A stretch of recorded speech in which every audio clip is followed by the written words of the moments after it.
Hi. ఒక వ్యక్తి car నడుపుతున్నాడు. అందులో కొంతమంది కూర్చొని ఉన్నారు. అకస్మాత్తుగా ఆ కారు ప్రమాదానికి గురైంది. డ్రైవర్ యొక్క నిర్లక్ష్యం కారణంగా ప్రమాదానికి గురైంది.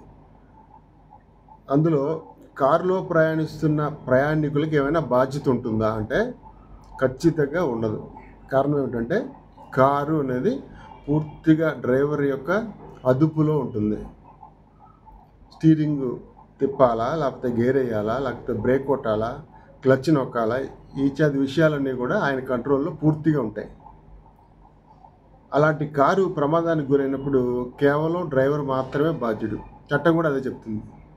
మరి కారులో కూర్చున్న వాళ్ళు ఎప్పుడే బాధ్యులు అవుతారంటే కారులో కూర్చున్న వ్యక్తి యొక్క ప్రవర్తనని, అతని యొక్క కాన్సన్ట్రేషన్ దెబ్బతీయడం కానీ, ఫుట్పాత్ మీద ఎక్కి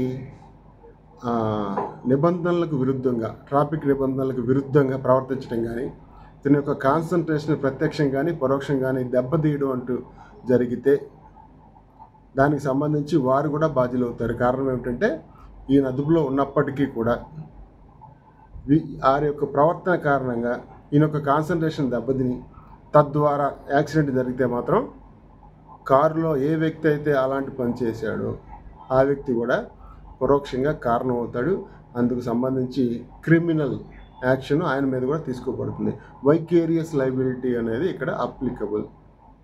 కాబట్టి కారు ఒక డ్రైవర్ మాత్రమే తోలాడు కాబట్టి ప్రయాణికులకి బాధ్యత లేదు అంటే ఈ ప్రత్యేకమైన సందర్భాల్లో అవకాశం లేదు.